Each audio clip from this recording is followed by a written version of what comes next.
the mood for a nice rant about things I hate. Specifically, the people who take things that I love and ruin them. And we all know what that means. It's time for book to movie adaptations that I hate. We've all had this experience where we've been so excited because they're taking a book that we really love and they're making a movie out of it. And there's always that little bit of fear that they're gonna screw it up. And boy, this list did they frickin' screw it up. So I'm gonna start this off by saying I'm sorry if you disagree with any of my opinions. You don't have to take them on board. It's just how I feel about them. These are gonna be in no particular order. I hate them all almost equally, but there might be a few honorable mentions that I'll say are the worst of the worst. Starting us off today, we have The Fifth Wave by Rick Yancey. The book itself, I really enjoyed. It had Independence Day vibes and I love that movie. It's a good book. However, the movie is garbage. You will not remember any of it afterwards because it is exactly that. Unmemorable. The problem that I really had was with the direction and the writing because there was no vision. It felt like just another generic movie where they're like, oh, all the young adults seem to really like this book. Let's make it really simply and without any real effort and we'll make a ton of money. Everything was hollow. It was one-dimensional. I couldn't connect with anyone throughout the whole movie. I honestly think I may have fallen asleep. That's how vague my memory is of the entire movie. I don't even remember how the movie ended. And I don't understand how it could have been that just plain and colorless that I wouldn't even remember it. Now for one I think we can all agree on. City of Bones by Cassandra Clare. I think we can all probably agree that it was a complete and utter waste of time, a letdown, a disappointment, all of the above, whatever you want to call it. No one was happy with how this went. And it is such a shame because they had something really good to work with. They had great concepts, a beautiful world to build on. They could have taken it so far. It just flopped. I'll be honest, City of Bones wasn't my favorite. I preferred the rest of the books in the series. It just wasn't as awesome to me as it seemed to be to everybody else, but that's fine. I still had good high expectations of the movie. I was disgracefully shocked. Because there was a massive amount of hype about the book and about Cassandra Clare, and it had been endorsed by Stephanie Meyer, who at the time was the biggest author you could think of, I expected them to go in with vision, with care, with a good budget. They left out so much stuff that would have been so beautiful to have on screen. It was visually so rich and in depth. They tossed all of that richness, all of that depth aside and just plopped it in front of us and said, well, here you go. And I left the cinema and I just thought, that's the best you could do? And this is where my opinion is probably gonna get a little bit unpopular. I know they went and they made a TV series that a lot of people really love, but to be frank, I didn't like it. While visually it was beautiful, it just rang a little bit false. I didn't buy it. I felt like they were saying, please let us in, please like us, we really want you to like us. The work should speak for itself, and it just didn't for me. This next one is getting a lovely little honorable mention as being in my top 3 worst. The rest are on this list and they're still to come, but this one shocked me to my core with its atrociousness. I loved these books in high school. They were the bee's knees. They were everything. I connected to the characters on such a deep level. Even though the first book was probably a bit slow, the rest I just loved them so much. And when they announced that they were making the movie, I was so excited. My mind was pure to the fact that people could destroy things that you love. Because at the time they had just started making YA books into movies, and the first ones like The Hunger Games and stuff like that had been really good and I had loved them. I didn't know how badly they might screw this up. I got into the hype, I was all excited, I was looking at all the social media posts and falling in love with the actors from afar and doing all the stuff that you as a fangirl do. So the movie makers, despite the massive fandom and all the hype and the amount of love that people were willing to give to this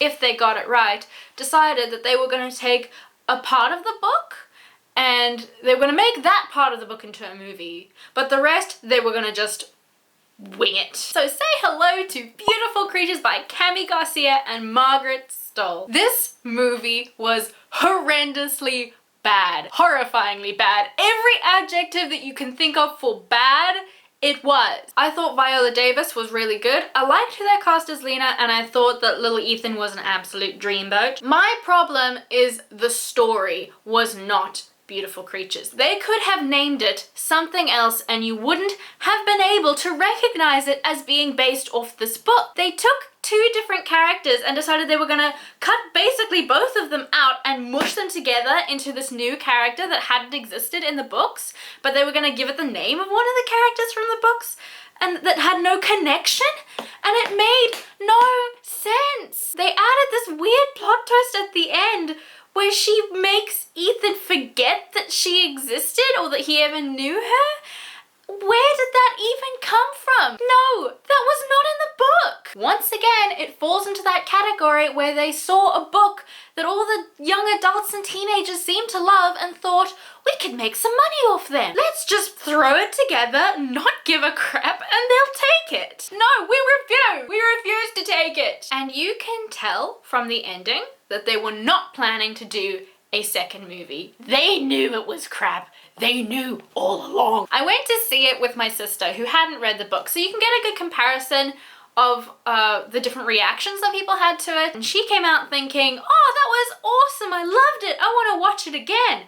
And I was just like, what the hell have they done? This next one I also consider to be in my top 3 worst book to movie adaptations of all time, so it is an honorable mention. And the worst part is, it's a 2-for-1 because they made a second movie. They had the audacity to try again. What the actual hell was The Lightning Thief? Percy Jackson and the Lightning Thief by Rick Riordan. An excellent series. Excellent series. And they buggered the living crap out of it.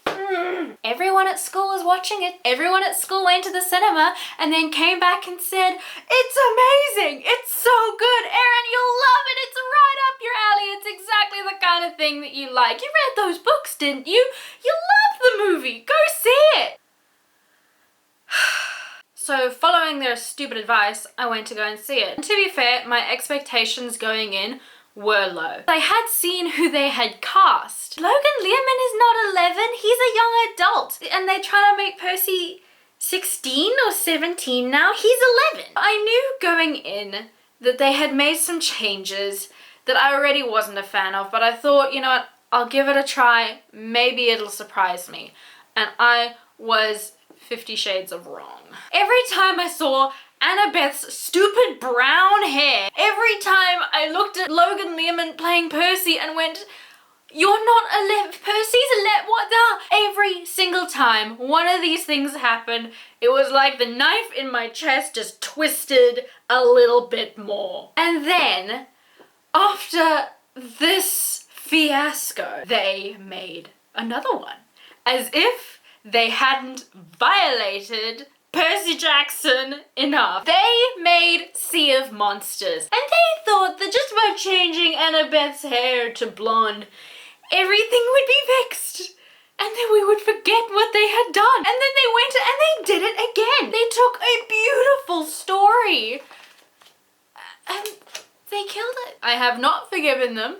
I am not okay, as you can plainly see. I don't have a copy of this next book. It's Paper Towns by John Green. The movie was very much like The Fifth Wave for me. It was so mediocre and unmemorable. I remember the scene where they danced in the office building. I remember the other chick singing the Pikachu song.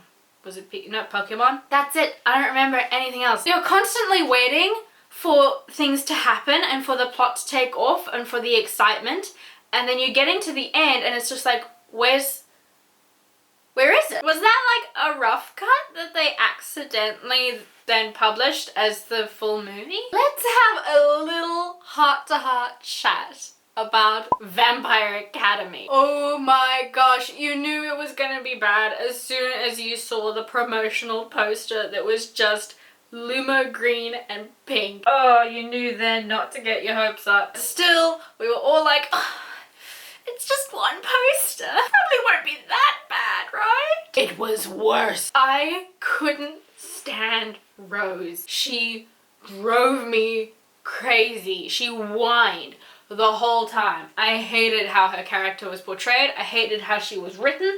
I hated how she was directed. I hated Rose. They left so much out and they made Dimitri seem so just creepy. They tried to fit like 3/4 of history into the first 2 minutes. And the script felt like a first draft. Because I write books, I know how first drafts tend to look, and they honestly are vomit on a page. Throwing the words out there and then you go back and you rearrange them later and make them pretty.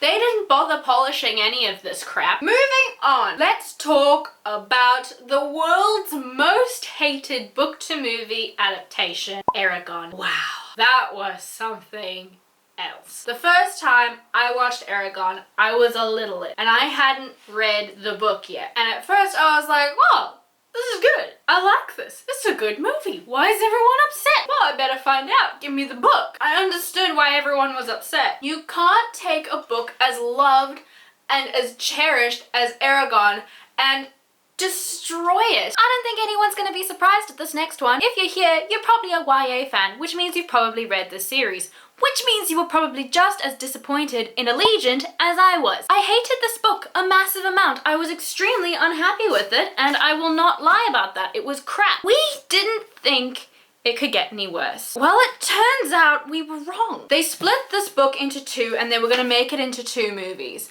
But because it was that terrible, the actors quit! The first half hour, 20 minutes were not terrible, and then you spend the rest of the movie after they go over the wall in a green screen with half-assed special effects that had nothing special about them. It would have been better if they had just kept with the original crappy plot that was put into this book. At least this closed the story. It resolved things. The movie did nothing of the sort. Can we just talk for a second about the scene where she has to take a shower when she's first brought into that compound, and it's like the goo shower all over her and she's like making that weird face like, how did that even get past the original script? It was a terrible, terrible adaptation of what was already a really bad book. This felt good. Nice healthy rage. Good for you sometimes. Subscribe if you want to see more. I'm back to making proper full-time videos on this channel. I wasn't for a while because I was unwell, but I'm better now. And I'm making vlogs of my writing process because if you don't know, I'm a published author and I'm going to be taking advantage of this next 2 weeks of quarantine everywhere to write a book. Thank you so much for watching. I'm Erin. If you want to see more, just hit that subscribe button, and if you want to get notifications of when new videos are up, just hit the bell icon. Have a good day, night, week, whatever it is you're doing, and I'll see you all next time. Bye!